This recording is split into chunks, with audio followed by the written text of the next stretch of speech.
Sir basically Jaipur से हूँ, और जो जयपुर की जो लोकेशन है वहाँ पे सारा काम स्टैचू मेकिंग का होता है। जो दिल्ली में है या फिर आउट ऑफ इंडिया भी है, पूरा स्टैचू मेकिंग का किस है। तरह के स्टैचूज? सर जो मेंस के होते हैं वो, एनिमल्स के, या फिर जितने भी होते हैं ना मार्बल के स्टैचू, जितने भी स्टैचू बनते हैं, गॉडेस के जो होते हैं, सारे स्टैचूज बनते हैं। बट सर गैप बिजनेस में ये है कि जो हमारी जो वहाँ की लोकेलिटी है ना, वो एजुकेशन नहीं है। वो सिर्फ बेसिक एजुकेशन लेते हैं, कस्टमर से डील करते हैं इंग्लिश स्पीकिंग नॉर्मल। फॉरेन के भी कस्टमर्स होते हैं कुछ, जो मेरी जनरेशन के जो लोग हैं वो डील कर रहे हैं। बट गैप ये है कि कोई फीमेल इस बिजनेस को नहीं कर रही है। कोई फीमेल इस बिजनेस को नहीं कर रही, लेकिन हाँ। क्या ये आपका बैकग्राउंड है, यानी आपके हाँ पेरेंट्स सर, का यही जी बिजनेस है? सर, मेरे जो फादर है और मेरा भाई है मुझसे छोटा भी, करंटली वो नया इस बिजनेस में आया है। एग्जैक्टली आप लोग क्या करते हैं इसमें? मतलब आप मैन्युफैक्चरिंग करते हैं, वो बनाते हैं सर स्टोन, statues? हम स्टोन्स का अपना जो माइंस होती है वहाँ से परचेस करते हैं स्टोन्स, और फिर खुद बनाते हैं। और अभी आपका बिजनेस किस लेवल पे है, इन द सेंस कि मतलब कितने लोग काम करते हैं आपके सर वहाँ अभी ये थोड़ा सा स्टार्टिंग फेज में ही है, क्योंकि हमारी कोई फर्म नहीं है। अभी मेरे फादर कर रहे हैं, लेकिन वो अपने पर्सनली बेसिस पे कर रहे हैं। वो कस्टमर किसी फर्म से लेते हैं, जैसे सपोज टू मेरे रिलेशन में काफ़ी लोग हैं, तो उनकी अपनी फर्म सेटल है और उनका अपना पर्टिकुलर पोर्टल है, उन्होंने परचेज भी कर रखा है, और काफ़ी लोग उनके अंडर में काम कर रहे हैं। ऐसा है, लेकिन उनका सेटल्ड है सब कुछ, बट हमारा सेटल्ड नहीं है। मतलब आप बेसिकली बना करके उनको देते हैं, हाँ, फिर वो आगे सेल करते हैं। हाँ, फिर वो आगे That's what cell you're saying? करते हैं। ये आइडिया बहुत इंटरेस्टिंग है। इसमें अब सवाल उठता है कि आप क्या कर सकते हैं, आपका क्या बैकग्राउंड है, आपने सर, क्या मैंने- एजुकेशनल बैकग्राउंड क्या है आपका? मैंने वैसे बीटेक की है इलेक्ट्रिकल से, और अभी दिल्ली पुलिस में करंटली मैं प्लेस्ड हूँ, क्योंकि मैं चाह रही थी कि वो मेरा बेसिक एक लेवल बन जाए, उसके बाद मैं बिजनेस में कुछ करूँ, ताकि मैं फाइनेंशियली फ्री रहूँ। आप जो फीमेल्स हैं उनकी बेसिक साइकी को समझते हो कि उनकी जो चॉइसेस होती हैं वो बहुत अलग होती है उनसे जो कि मेल्स होते हैं। फॉर एग्जाम्पल, जिस तरह की जो चीज़ें आप अपने कमरे में रखते होगे, जिस तरह से अपने कमरे को सजाते हो, क्या वो उससे बहुत अलग नहीं है जिस तरह से आपका भाई करता है? बहुत डिफरेंट है। बहुत डिफरेंट है बहुत ना, ज़्यादा जमीन different आसमान है। का फर्क है दोनों में। हाँ, हाँ। तो आपका भाई समझ नहीं सकता कि ये सब आपने अपने कमरे में क्यों रखा हुआ है, या अपने कमरे को इस तरीके से क्यों डेकोरेट किया हुआ है, इस तरह से क्यों उसका इंटीरियर किया हुआ है, वो सिर्फ आप ही समझते हो। तो फीमेल्स की साइकी आप समझते हो। हाँ। उसको अगर आप कनेक्ट करो इस बिजनेस से, तो इसमें बहुत पोटेंशियल है। इन द सेंस आप लोग खुद बना रहे हो, लेकिन खुद बनाने की एक लिमिट होती है। लेकिन क्योंकि आपके फादर खुद इस बिजनेस को कर रहे हैं इतने टाइम से, तो उनको इन एंड आउट सब कुछ पता है जी सर। कि माल कितने का आता है, उसमें कितने का मार्जिन होता है, कैसे बनता है, क्या कॉस्ट है, और लोग कौन कौन है जो बना रहे हैं। इसका भी बेसिकली एक गढ़ होगा। गढ़ इन द सेंस कि एक एरिया होगा जहां पर ये सारे जितने भी आर्टिस्ट हैं वो लोग बैठते होंगे, उनकी दुकानें होंगी, और वहां पर वो लोग बना करके पीछे घर में बना रहे होंगे, आगे दुकान है वहीं पे सेल कर रहे हैं, वहां से लोग होलसेल में लेते होंगे, फिर आगे जाके रिटेल शॉप्स में सेल करते होंगे। तो अगर इस बिजनेस में आप कुछ इनोवेशन लेकर के आ पाओ, यानी आपकी जो सबसे बड़ी स्ट्रेंथ है वो मैंने अभी क्या कहा, बीइंग अ फीमेल, आप बेसिक फीमेल्स की साइकी को समझते हो। तो ऐसी क्या आइटम्स हैं इस तरह की जो आप अपने कमरे में रखना चाहोगे? मे बी उसमें सिर्फ स्टैचू नहीं होगा, स्टैचू कुछ बहुत इंटरेस्टिंग सा होगा, उसके अंदर कुछ नियॉन लाइटिंग होगी, मे बी लैम्प शेड होगा उसका। What I am saying is कि देखो, इस बिजनेस को करने के 2-3 तरीके हैं। एक तरीका तो ये है कि आपने स्टैचूज बनाए, आगे सप्लाई करें। ऐसा तो और भी बहुत लोग कर रहे हैं। कॉम्पिटिटर्स काफी है। तो यहाँ पे मार्जिन एक लिमिट पे जाकर के अटक जाएगा, उसके बियॉन्ड नहीं जाएगा। यानी जितना टाइम लगाओगे स्टैचू बनाने में, उतनी ही रिटर्न आएगी। तो you are basically exchanging money with time. तो वहां पे एक अपर लिमिट आ जाती है। अगर उनको 100 स्टैचूज की रिक्वायरमेंट है, तो आपके जैसे उनको अलग अलग बहुत सारे लोगों से टाइप करना पड़ेगा, 10 लोगों से टाइप करना पड़ेगा, राइट? Yes sir. तो उस बिजनेस की एक लिमिट है, और ये जिसकी मैं बात कर रहा हूं, अगर इसमें आप चले गए तो इसकी कोई लिमिट नहीं है। और ऐसे स्टैचू शायद अवेलेबल भी ना हो। Exactly, that's what I am saying कि देखो बेसिकली क्या है, मैंने कहा ना, इस बिजनेस को करने के कई तरीके हैं। एक तो तरीका ये है जैसे अभी आप लोग कर रहे हो, यानी कि स्टैचूज बना रहे हो, आगे लोगों को दे रहे हो, वो आगे सेल कर रहे हैं। एक तरीका ये है। दूसरा तरीका क्या है कि आप जो स्टैचूज ऑलरेडी बन रहे हैं वो वहां से लो और ऑनलाइन सेल करो।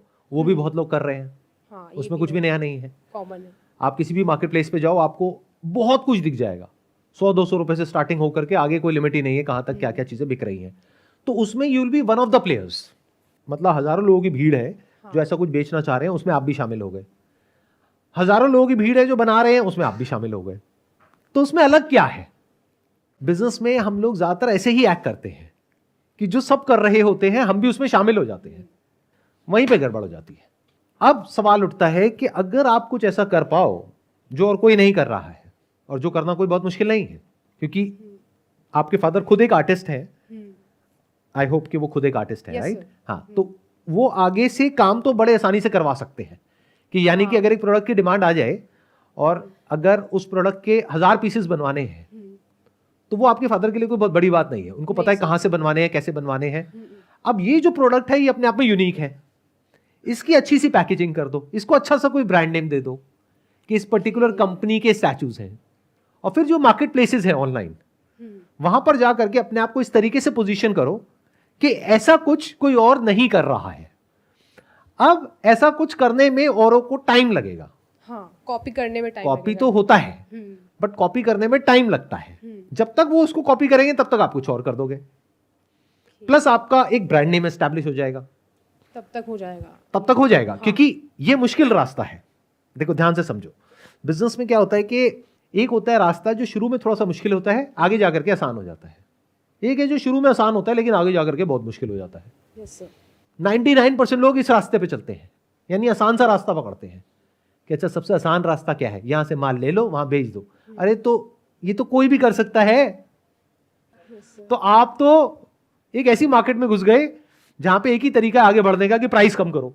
अब प्राइस कब तक कम करोगे, कहां तक कम करोगे? हो सकता है कोई और आ जाए जिसके पास में डीपर पॉकेट्स हैं, वो आकर के कहे कि अच्छा तू 10 रुपए का देगा, मैं 9 रुपए का दूंगा, मैं तो लॉस भी उठाने को तैयार हूं। ऐसा होता है, ऐसा हो रहा है आपके बिजनेस में ऑलरेडी, है ना? ये होना ही है कि और जो आर्टिस्ट हैं, हो सकता है आज आप कहते हो कि भाई हम महीने के 10 स्टैचू बनाते हैं और 10-10 हजार रुपए कमाते हैं, हम लाख रुपए महीने का कमाते हैं। लेकिन कोई और हो सकता है वो कहे कि मेरे लिए तो 50,000 भी बहुत है। हाँ, जो नया स्टार्ट कर रहा है वो कहेगा मेरे लिए 50,000 भी बहुत है। तो वो कहेगा मैं 5,000 में करने को तैयार हूं, मेरे को 10,000 का मार्जिन नहीं चाहिए। तो वो जो एजेंसी है या वो जो बंदा है बीच में जो आगे सप्लाई कर रहा है, वो आपको छोड़ करके उनसे लेने लग जाएगा, तो आपका बिजनेस खत्म रातों रात। ये गड़बड़ होती है वो करने में जो सब कर रहे हैं। बट मैं जिसकी बात कर रहा हूं, I am talking about creating something unique which is not there in this entire world, but वो कनेक्ट होता है उससे जो कि आपकी सबसे बड़ी स्ट्रेंथ है। आप ये भी समझते हो कि आपके घर में पूजा पाठ होता है, तो वहां पे किस तरह की भगवान की जो मूर्तियां हैं वो आप वहां पर रखते हो, उसको और बेटर कैसे बना सकते हैं, that you have to think. और मजे की बात क्या, आपने बीटेक किया हुआ है। Yes sir. तो अगर आप थोड़ा सा उसमें दिमाग लगाओ कि जो मैंने आपको बोला कि अगर उसके साथ में लाइटिंग को भी इंक्लूड कर दो, मार्बल यूज करने की बजाय एक स्टोन आता है उसको ऑनेक्स बोलते हैं, जिसमें पीछे से लाइट आती है, मतलब पत्थर के थ्रू लाइट आती है।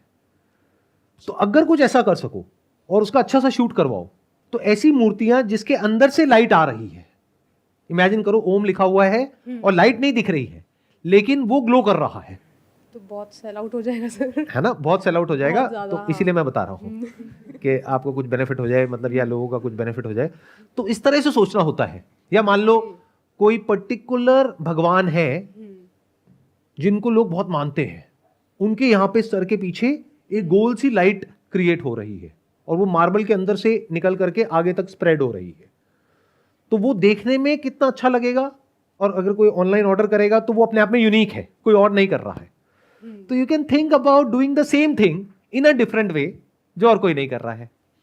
Try out such a thing जहां पे आप लाइटिंग को इंटीग्रेट कर सको मार्बल के साथ में, and if you can play with this light and shadow and create something interesting, और उसको अच्छे से पैकेज कर दिया, अच्छे से ब्रांड कर दिया, उसकी अच्छे से एड्स चला दी मार्केट प्लेसेस पे, तो कितने बड़े लेवल पे ये बिजनेस जा सकता है, उसकी कोई लिमिट नहीं है। yes, अब सवाल उठता है कि अगर ये इतना आसान लग रहा है सुनने में और इतना बड़ा लग रहा है, तो लोग करते क्यों नहीं है? क्योंकि शुरू में करने में थोड़ी सी दिक्कत आने वाली है। आप कई तरह की चीजें बनाओगे, वो नहीं बन पाएगी नई तरह के मटेरियल में। तो एक तरह का आप एक प्रोडक्ट को इन्वेंट कर रहे हो, लेकिन ये करना आपके लिए बहुत आसान है क्योंकि आपका फैमिली बैकग्राउंड है। हाँ, एग्जीक्यूशन आसान है, एग्जीक्यूशन बहुत आसान है, खुद ही इस बिजनेस राइट, में, और पूरा का पूरा नेटवर्क है आपके पास में। तो एक बार अगर आपने ऐसे 2-3 प्रोडक्ट्स भी क्रिएट कर लिए, उससे शुरू कर दिया अपने बिजनेस को, फिर जब वो चल गए तो धीरे धीरे अपनी रेंज बढ़ा दी प्रोडक्ट्स की। और सर अगर कॉपी कर लेता है तो कोई मतलब सेम, क्योंकि बनाने वाले तो बहुत वो तो सारे करेगा, हैं। बट हाँ। नकल नकल होती है, असल असल होती है। नंबर एक हम्म, कि अगर आपकी जो क्वालिटी है वो औरों से बेटर है, तो इसका मतलब क्या है, ऑनलाइन आपके जो रिव्यूज हैं वो औरों से बेटर होंगे। That is one. प्लस अपनी पैकेजिंग को अलग करो। कॉपी करेगा भी तो किसको करेगा, प्रोडक्ट को करेगा ना। हाँ, प्रोडक्ट पैकेजिंग को तो नहीं कर सकता, नाम को तो नहीं कर सकता, आपके ट्रेडमार्क को तो नहीं कर सकता, ब्रांड नेम को तो नहीं कर सकता। नहीं नहीं नहीं। उस पे काम करो, यानी अपनी जो पैकेजिंग है, जिस तरह से आप प्रेजेंट कर रहे हो उसको अच्छे से करो। प्लस जो प्रोडक्ट की क्वालिटी है, यहां पर आपका जो बीटेक है वो काम आएगा, क्योंकि आप एक्चुअल में कुछ ऐसा कर पाओगे जो और लोग हो सकता है बहुत सफाई से ना कर पाए। डीलिंग नहीं कर सकते वो। नहीं, डीलिंग तो शायद कर लेंगे, लेकिन वो एक ऐसा प्रोडक्ट क्रिएट नहीं कर सकते जो कि देखने में बड़ा क्लीन सा हो। मतलब उसमें ऐसा ना हो कि पीछे से तारे दिख रही हैं, या देखने में बहुत ही अनटाइडी सा है, या फिनिशिंग अच्छी नहीं है। तो ये कहना बड़ा आसान है कि कोई कॉपी कर लेगा, बट इसको कॉपी करना इज वेरी डिफिकल्ट, क्योंकि किसी को पहले तो नॉलेज होनी चाहिए इस फील्ड की, हाँ। जो आपके फादर के पास में है। फिर उसको नॉलेज होनी चाहिए लाइटिंग की, फिर उसको नॉलेज होनी चाहिए पैकेजिंग की, ब्रांडिंग की, मार्केटिंग की। जब ये सब कुछ होगा तब वो कॉपी करेगा, और तब उसकी वो जो कॉपी है वो सक्सेसफुल हो पाएगी। तब भी क्या होगा, कंपटीशन ही तो बढ़ेगा मार्केट में। हाँ। तो बढ़ने दो, क्या दिक्कत है, इतना आप डरते क्यों हैं कंपटीशन से। बट हैविंग सेड दैट, इतनी आसानी से कोई कॉपी नहीं करने वाला है इस पर्टिकुलर प्रोडक्ट को, अगर इस तरह से आपने किया तो। और जब तक कॉपी करेगा तब तक आप पता नहीं कहां के कहां पहुंच चुके होंगे। हाँ। ऑनलाइन जो मार्केट प्लेसेस होते हैं वहां पे सारा गेम होता है रिव्यू का और रेटिंग का। तो जब तक कोई कॉपी करेगा, मान लो 3 महीने में, 6 महीने में, तो 6 महीने में हो सकता है आपके पास में रेटिंग है 4.8 स्टार और रिव्यूज है मान लो 500। आज वो शुरू कर रहा है तो बेचारा कहीं दिखेगा ही नहीं, उसका प्रोडक्ट ही नहीं दिखेगा। जब दिखेगा नहीं तो बिकेगा नहीं। आपके ब्रांड पे, आपके प्रोडक्ट पे ट्रस्ट ज्यादा होगा क्योंकि उस पर रिव्यूज ज्यादा है। आपको मेंटली प्रिपेयर्ड रहना है कि कभी ना कभी तो कोई ना कोई कॉपी करेगा। हाँ। तो उससे कोई फर्क नहीं पड़ता है। मेरे को दुनिया में एक भी ऐसा प्रोडक्ट बता दो जिसकी कोई कॉपी मार्केट में अवेलेबल नहीं है। क्या ऐसा कोई भी आइडिया है, कोई भी प्रोडक्ट है, कोई भी सर्विस है जो अकेला एक ही इंसान कर रहा है पूरी दुनिया में और कोई कर ही नहीं रहा है? सब कर रहे हैं, अपने अपने तरीकों से कर रहे हैं। तो your way has to be different from everyone else. इस डर से कि कहीं कोई कॉपी ना कर ले, आप अगर शुरू ही ना करो, तो ये कहां की समझदारी है। जब कॉपी करेगा तब की तब देखेंगे कि क्या करना है, तब कुछ और डिफरेंट ले आएंगे। तब कुछ और अलग ले आएंगे, क्योंकि आप तब तक इस फील्ड के मास्टर हो चुके होंगे। हाँ। जब तक कंपटीशन आएगा तब तक आप इतने बड़े हो चुके होंगे कि वो कैचअप नहीं कर पाएगा।